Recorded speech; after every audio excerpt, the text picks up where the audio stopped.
우리 예수님의 놀라운 능력의 보혈을 찬양합니다.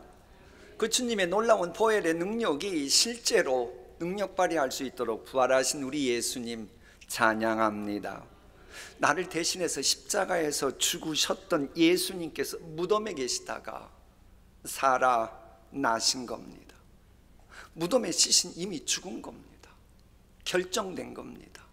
더 이상 어찌해 볼 수가 없습니다. 이처럼 무덤의 시신처럼 이미 죽어버린 여러분의 소망이 있습니까?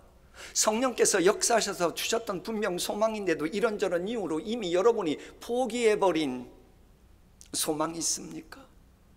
무덤의 시신처럼 이미 죽어버린 그 소망도 오늘의 우리 부활하신 주님 만나면 다시 살아나게 될 줄 믿습니다.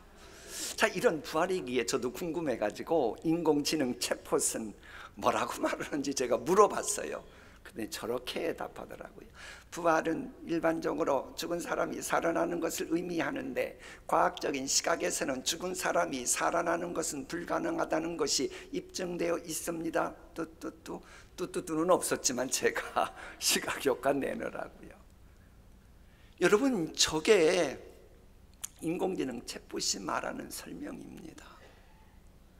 그러니까 과학적으로 부활은 말이 안 된다는 거예요. 여러분, 말 넘어가지 마세요. 우리 가운데 학문해 보신 분들은 알 겁니다. 이 학문 방법 중에 하나가 귀납법이라고 하는 게 있어요. 인간의 논리로는 설명이 안 되지만 여러 결과가 모아지면 그것을 가지고 새로운 학문을 만들어가는 방법도 과학의 한 방법입니다. 분명 우리 예수님께서 살아나셨다라고 하는 저런 말씀이 한두 군데가 아니에요. 예수를 찾는구나, 그가 살아나셨고 여기 계시지 아니하니라, 보라 그를 누웠던 곳이니라. 여러분, 부활하신 예수님 만난 건 막달라 마리아 뿐만이 아닙니다. 수백 명의 사람들이 분명 부활을 목격했어요. 증언이 있습니다.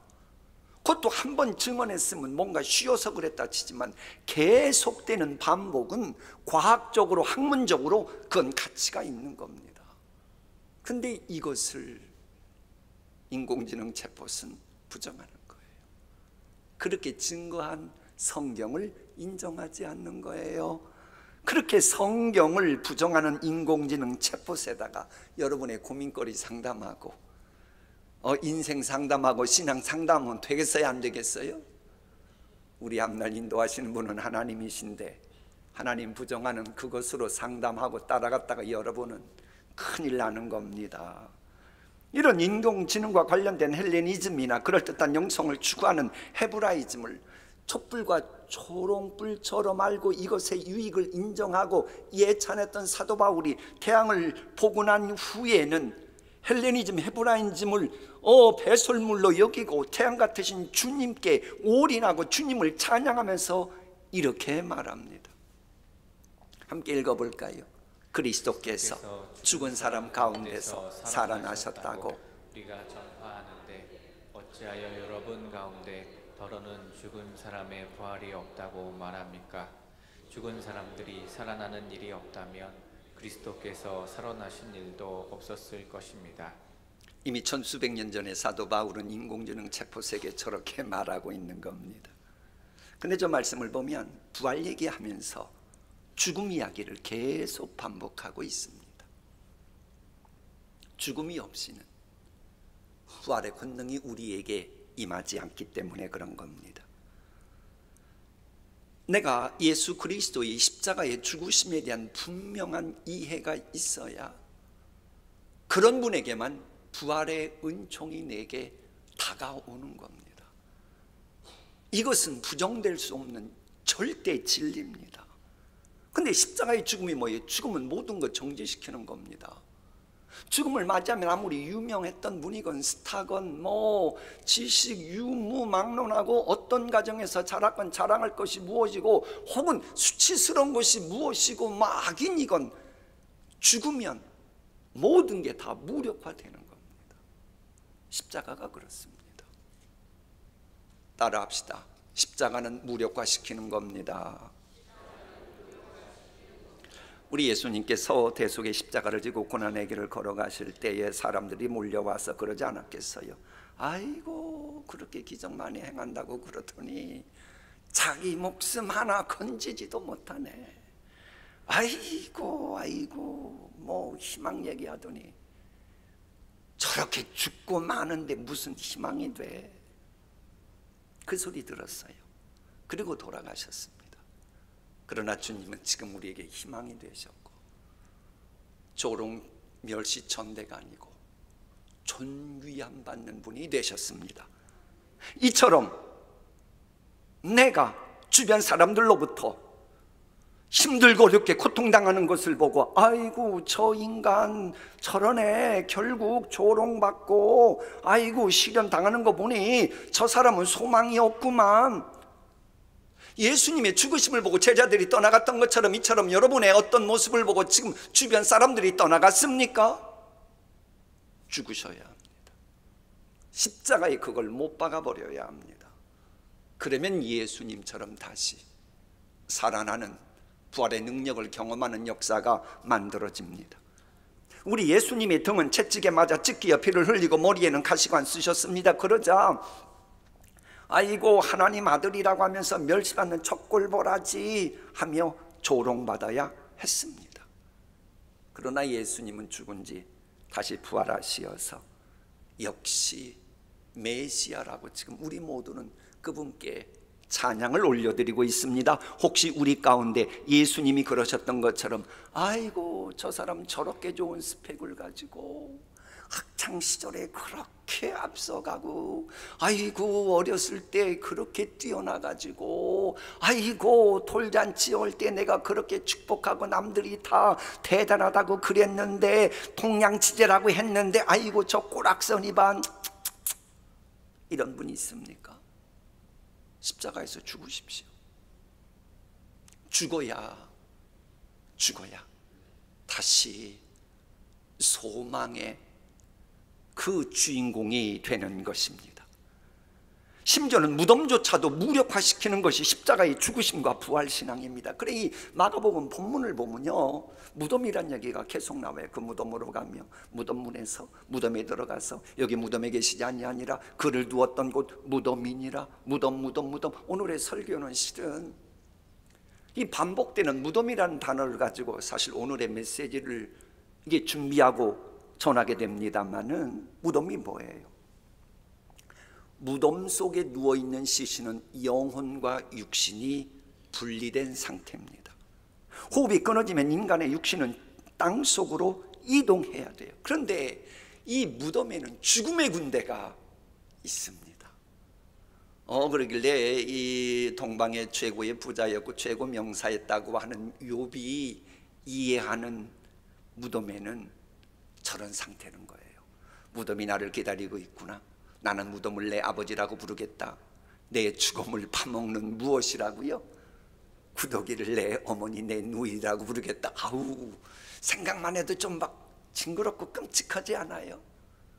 그런데 저 표현을 욥이 문학적으로 모든 사람이 그 보고 거친다 하는 욥기서에서 저 말하고 있는 겁니다.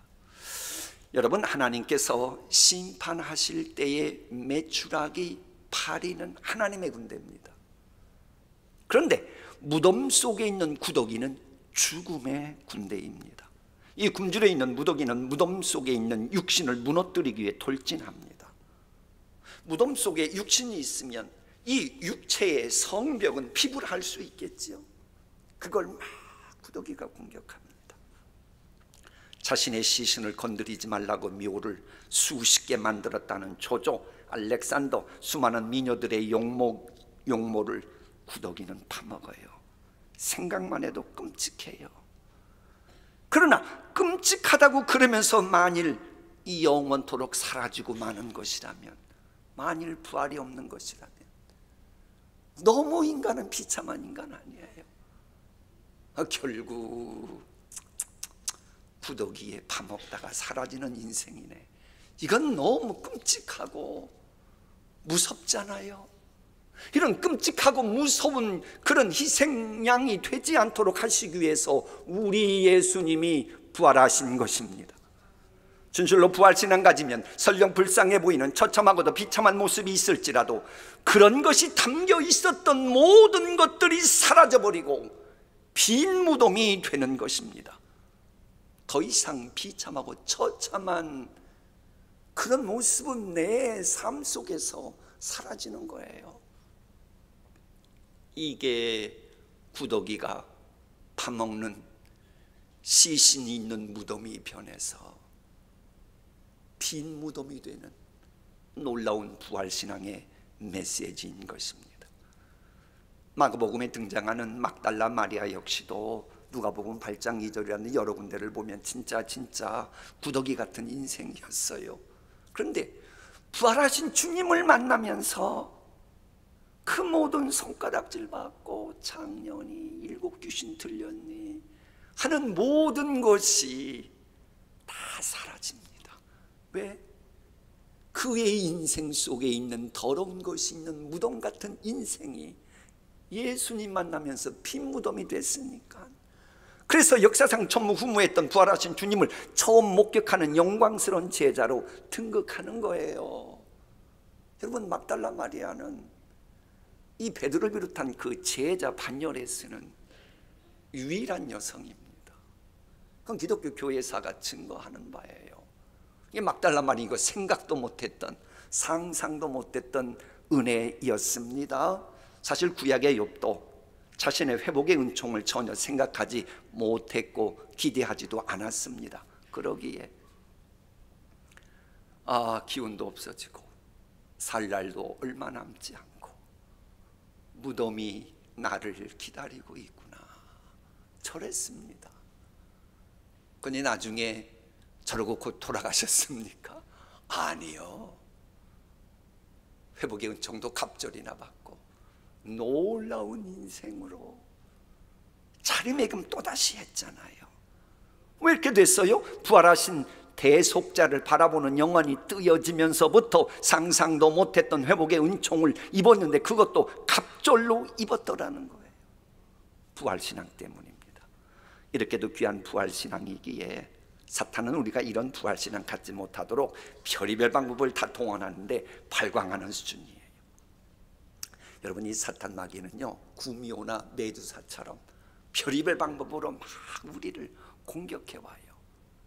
그런데 노림수는 딱 하나입니다. 부활신앙 갖지 못하도록 하는 거예요. 왜? 부활신앙이 사라지면 예수님의 보혈은 정도 무효가 되고 우리가 하나님의 자녀 되는 것도 무효가 되고 모든 것이 다 허물어지기 때문입니다. 그래서 이 부활신앙의 중요성을 알게 제자들은 목숨 내걸고 순교하면서까지 부활신앙을 지켰습니다. 부활신앙 갖지 못하게 하는 사탄과는 우리도 싸워 이겨야 합니다. 내 생명, 내 영혼, 내 가정, 나의 교회를 파멸로 이끌어가려는 사탄과의 싸움을 할 때는 온유한 양이면 성경적이 아니에요. 그럴 때 나는 사자 같은 믿음의 주인공이어야 되고 독수리 같은 신앙인이어야 부활신앙을 갉아먹는 사탄 마귀를 싸워 이길 수 있는 것입니다. 암덩어리처럼 나의 부활신앙을 병들게 하는 사탄 마귀를 그냥 대충 두면 되겠어요? 쫓아내야지요. 예수님 방법대로 살려는 건강한 믿음, 가정의 행복 갉아먹는 구더기 같은 것들이 집안에 있는데도 아이고 뭐 구더기 뭐 안쓰럽네, 생명이 있으니 같이 구더기로고 살지, 그런다면 영적인 시각장애인이든지 뭔가 사고방식이 이상한 사람이 분명할 겁니다. 부활신앙의 능력을 갉아먹는 사탄 마귀는 반드시 추방시켜야 내 마음도 가정도 교회도 든든히 서가는 겁니다. 그런데 이 사탄 마귀는 요한계시록을 보면 옓뱀입니다. 뱀. 이 옓뱀인 사탄 마귀는 한번 또아리를 틀잖아요. 움직이지 않습니다. 나가지 않습니다. 암만 해보십시오. 나가나 안 됩니다. 울어도 안 되고 맘 모질게 먹어도 그건 안 됩니다. 그런데 뱀의 속성상 뜨거우면 그냥 서서히 또아리 들고 나가버립니다. 뭐하면? 뜨거우면. 그 정도는 여러분 과학상식 갖고 계시지요?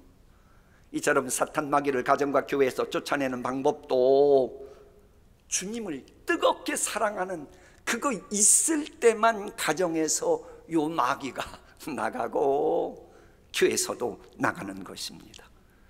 물론 주님과 뜨겁게 사랑한다고 하는 말은 주님과 거리 좁히게 하라는 말이에요. 주님과 거리 좁히게 하라, 주님과 교제하라고 하는 이 말은 주님과 교제를 하면 당연히 주님의 지체이신 다른 형제 자매들과도 성도 교제해야지요.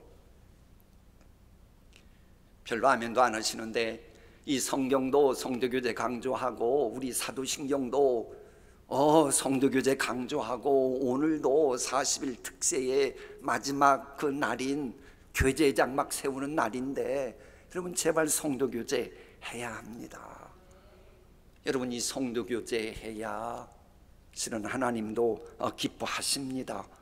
또 우리가 알아야 되는 것은 하나님께 내게 필요한 은총 주시는 것은 대부분 성경 잘 보세요. 사람들 통해서 주십니다. 이걸 모르면 복 있는 신앙생활 못해요. 성도 교제 꼭 해야 돼요. 이 본문에서도 그렇게도 영광스럽고 명예스러운 부활의 주님의 첫 증인이 되었던 막달라 마리아, 그가 과거에는 무덤 속에 구더기 같은 인생이었지만 예수님을 만난 이후로는 성도 교제를 잘하는 사람으로 변화됩니다. 자, 오늘 본문 앞에 있는 1절입니다. 막달라 마리아와 야고보의 어머니 마리아와 또 살로메가 그 무덤으로 가며, 여러분 막달라 마리아는 그 이교도들이 있었고 성적으로 타락했던 도시의 또 장녀였다고 하니까는 막달라 마리아는 사실 다른 사람들하고 만나는 게 쉽지 않았습니다. 아마 어쩌면 야고보의 어머니 마리아와 또 살로메가 거리 두려고 했을지도 모릅니다. 그래도 찾아가고 만나고 해서 함께 어울리며 향품 준비하며 우리 예수님을 위해 무덤까지 갔던 겁니다. 여러분 하나님은 우리가 성도교제 잘하는 것을 진짜 원하십니다. 아니 원하시는 정도가 아니라 좋아하십니다. 아니 좋아하시는 정도가 아니라 감격스러워 하십니다. 뭐 하는 것을? 성도교제하는 것을. 자 볼까요? 하나님께서 말씀하십니다. 하나님이 저렇게 감탄하시는 건 참 드물어요. 그 얼마나 아름답고 즐거운가. 하나님 도대체 뭐가요? 동신교회 형제자매가 어울려서 함께 성도 교제하는 모습. 할렐루야. 성도 교제해야 돼요. 여러분 이 성도 교제 하면요 하나님께 기쁨이 되고 감격이 됩니다. 우리 신앙생활 하려면 좀 하나님께 기쁨도 되고 감격도 되는 그런 신앙생활 해야 되는 거 아닙니까? 그런데 이게요 성도교제는 좀 이기적인 것 같아도 실은 우리 교회에 보존할 때도 아주 성도교제가 중요합니다. 교회가 든든히 서갈 때도요 성도교제가 중요해요.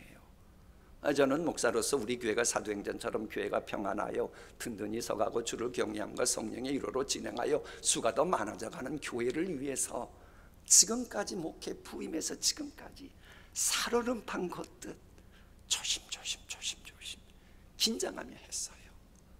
강단에 올라와도 설교 준비실은 저는 글자 하나까지 다 써가지고 올라옵니다. 그런데도 설교하기 전에는 올라와서 설교 종 울릴 때까지는 장로님 오고 대화하고 싶어도 혹시 말씀 전할 때 방해될까 봐 기도하고, 여러분 다 아시잖아요. 그래 왔습니다. 여러분 잊지 마십시오. 부탁드리고 싶은 것은 교회가 화평하고 든든히 서가는 교회 되도록 그런 이단들이 공격할 빌미는 농담이라도 제발 하지 마세요. 여러분 집안을 그 잘못되게 말하는 건 농담으로도 않잖아요. 우리 교회는 주님의 교회잖아요. 여러분 이 사탄의 하수인은 끈질깁니다. 수상반복 가리지 않습니다. 교회가 흔들리지 않고 요동하지 않으려면 여러분 성도 서로 깊이 교제해 보세요. 뜨겁게 성도님들이 사랑하며 교제해 보세요. 이 뱀은 뜨거우면 도망간다니까요. 우리 성도교제 제대로 좀 해보세요. 그러면 그런 이단 끈아풀이 왔다가도 한 길로 왔다가 7길로 도망갈 줄 믿습니다. 그리고 여러분, 이 성도교제를 오래간만에 나오신 분도 계시던데 외면하면 영원히 위태로워집니다. 왜? 이단이나 사탄이나 늑대라 그랬잖아요. 늑대가 먹잇감을 공격할 때는 양떼를 공격한다 그러면 양떼 다 잡아먹으려고 그러는 게 아닙니다. 공격해버리면 양들이 놀라가지고 흩어질 때에 떨어져 나오는 양이 있습니다. 그걸 먹이 삼는 겁니다. 교회도 시끄럽고 혼란스럽게 되잖아요. 처음 노리는 것은 교회가 그로 인해 아이고 이 교회 안 나오려고 시험 드는 사람들을 먹잇감 삼는 거예요. 그리고 이제 우리가 한생명 초청잔치도 있거든요. 그러면 불행의 구더기에 갈아먹힘 당하고 있는 그들에게도 부활의 능력을 전하면서 좀 성도 교제하면 우리 교회 부흥도 될 거 아닙니까? 아멘. 별로 안 할 줄 알았어요. 전도하라는 거 다 싫어하죠. 근데 이 요한계시록을 보면요, 성도 교제 잘하는 분이 천국 생활도 잘합니다. 요한계시록 말씀 볼까요? 내가 그에게로 들어가 그와 더불어 먹고 그는 나와 더불어 먹으리라. 이기는 그에게는 내가 내 보좌에 함께 앉게 하여 주기를. 즉 천국 보좌 말하는 겁니다. 내가 이기고 아버지 보좌에 함께 앉은 것 같이 똑같게 해주시겠다는 거예요. 진실로 우리가 주님을 정말로 사랑한다면 주님의 지체인 형제 자매들을 좀 사랑하면 안 돼요? 아멘 안 할 줄 알았다니까. 좀 귀 들으면 모르는 분도 좀 인사 좀 해요. 반갑습니다. 사랑합니다. 그렇다고 남자가 여자분 보고 사랑합니다 그러지는 말고 같은 성길이라면 좀 그렇게 하자고요. 여러분, 서로 사랑하면 뱀 같은 사탄이 사라집니다. 여러분, 어떤 교회가 복된 교회입니까? 나는 동신교회 가면 하나님이 날 사랑하는 걸 느낄 수가 있어. 동신교회에서 말씀 듣고 예배 안 오라면 하나님이 우리 교회 사랑하시는 거 절절히 내게 다가온다니까. 내가 동신교회 예배 드리노라면 정말로 하나님이 얼마나 풍성한지 내가 경험할 수 있어. 아무개 집사님 정말 그 양반 하나님 사랑 받더라니까. 이런 소리가 들리는 교회가 그게 복받는 교회고 든든한 교회고 건강한 교회입니다. 근데 어떤 교회는 겉으로는 화려한 것 같은데 하나님의 사랑받는다는 느낌이 하나도 없는 교회, 그건 망해가는 교회입니다. 진실로 사랑 있는 교회가 되면 사탄의 하수인들이 아무리 호시탐탐해도 요동함이 없이 든든한 교회가 돼요.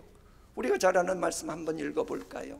시작. 내가 사람의 방언과 천사의 말을 하더라도 사랑이 없으면 내가 예언하는 능력을 가졌고 온갖 신비한 것과 모든 지식을 이해하고 산을 옮길 만한 믿음을 가졌다 하더라도 사랑이 없으면 아무것도 아닙니다.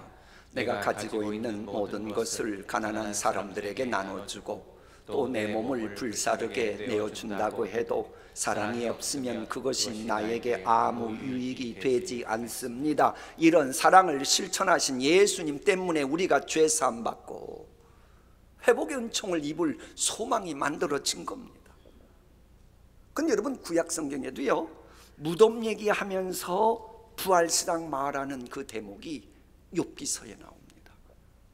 분명히 욥은 욥기 19장에 나의 구속자가 살아계시니 그럽니다. 근데 저 말씀하기 전에 욥기 17장에 가면 무덤 이야기가 여러 번 나옵니다. 욥은 부활하신 예수님 만나기 전에 무덤에서 철저하게 무력화되는 것을 경험했고, 그러니까 그제서야 하나님이 욥의 영안을 밝게 하시어서 부활하신 주님이 보이게 한 거예요. 기운도 없어지고 살 날도 얼마 남지 않고 무덤이 나를 기다리고 있구나. 그 다음에도 또 무덤 이야기가 나옵니다. 오늘은 이제 무덤 이야기를 주로 단어로 해서 말씀 전하고 있으니까 제가 하나 여쭤볼게요. 에덴 동산에는 무덤이 있었을까요? 없었을까요? 여러분이 가보셨어요? 맞아요, 맞아요. 없었어요. 왜? 무덤은 죽은 사람이 묻히는 곳입니다. 아담과 하와는 처음에 죽을 사람으로 창조된 게 아닙니다. 영원하도록 창조된 거예요. 그런데 아담과 하와가 범죄한 후에 그 죄값은 사망이기에 그제서야 죽었고, 그리고 나서 무덤이 만들어진 것입니다. 우리 예수님도 우리의 죄값을 담당하셨기 때문에 결국 무덤에 내려가셨던 거예요. 그랬다가 주님이 부활하신 겁니다. 그래서 예수께서 머무셨던 무덤은 빈 무덤이에요. 그 여자들이 무덤 안으로 들어갔고 천사가 여자들에게 말하였다. 놀라지 마시오. 그대들은 십자가에 못 박히신 나사렛 사람 예수를 찾고 있지만 그는 뭐 하셨어? 빈 무덤 부활하셨다? 빈 무덤 신앙, 부활 신앙인 겁니다. 아담과 하와의 범죄한 이후에 죄 지은 사람이 죽어야 했고, 그래서 죄인들이 무덤에 들어가는 것이 마땅하다면 예수 그리스도의 십자가 보혈 은총을 입음으로 말미암아 나의 모든 죄가 깨끗이 사함받은 여러분 한 분 한 분은 영원토록 무덤에 거하지 않을 줄 믿습니다. 우리에게 있는 무덤은 잠깐 쉼의 장소이지, 우리에게는 그 무덤은 반드시 빈 무덤이 됩니다. 왜? 무덤은 의인을 가둘 수 없기 때문입니다. 물론 주님 재림하시는 그때가 되면 악인들도 무덤에 있다가 다 밖으로 나오게 됩니다. 그때가 되면 무덤이 그래요. 악인 보고 빨리 나가라고, 예수님 재림하셨다고, 안 나가겠다고 빨리 나가라고, 나 심판장이신 주님에게 완전히 박살난다고 빨리 나가라고, 그래가지고 떠밀어서 내보냅니다. 왜? 지옥 보내려고. 그러니까는 악을 범하고 나 혼자만 죽으면 되지 뭐. 아이고 스트레스 쌓이는데 차라리 무덤에 가서 편히 쉬지. 요런 생각은요, 그리고 극단적인 생각하는데 요건 마귀가 미혹하는 겁니다. 그건 착각이에요. 무덤에 간다고 쉬는 게 아닙니다. 우리 주님 하시는 재림하는 날이 되면 모든 게 그 죄악 범하기 전에 그 상태가 되는 그것을 우리 주님이 만드셔야 되기에 무덤도 없애버립니다. 이게 빈 무덤이 다 되는 거예요. 그러므로 악인도 무덤에 있으면 세우는 겁니다. 세워가지고 너 이런 죄 졌네, 저런 죄 졌네, 몰랐는데 이런 죄가 있네. 그럼 그때가 되면요, 부활할 때 되면 우리의 몸은 시간과 공간을 초월한 존재가 돼요. 그러면 어떤 악인의 죄가 공개될 때 전 우주에 있는 모든 사람이 그걸 다 알게 되는 거예요. 무서운 얘기입니다. 여러분, 무덤은 인생들의 비밀을 은닉해 줄 수가 없어요. 재림하시는 주님께서 무덤 속에 있는 모든 인생을 불러내시어서 빈 무덤을 만들어 버리시기 때문에 그래요. 이런 해석이 어떻게 가능한지 요한복음에 답이 있어요. 요한은 성령 충만한 가운데 저렇게 말했습니다. 선한 일을 행한, 선이 뭐예요? 하나님이신 예수 그리스도를 영접한 것이 선한 일 중에 선한 일이죠. 선한 일을 행한 자는, 선한 일을 행한 동신교회 교인들은 생명의 부활로, 악한 일을 행한 자는 심판의 부활로 나오리라. 자, 우리는 불행의 구더기가 먹을 모든 것들을 십자가에 못 박아서 이미 무력화시켰고, 우리 혹 죄성이 있어도 넘어지고 쓰러지더라도 그때 주님 앞에 나와 또 십자가에 콱콱콱 못 박아 무력화시키고, 그러면서 날 위해 십자가에 못 박히신 예수 그리스도 믿기 때문에 멸망과는 아무런 상관없는 빈 무덤을 순간순간 보여주는 생명력 있는 한 분 한 분의 인생이 될 줄 믿습니다. 이 복이 우리 모두에게 임하기를 소원합니다. 기도하십니다.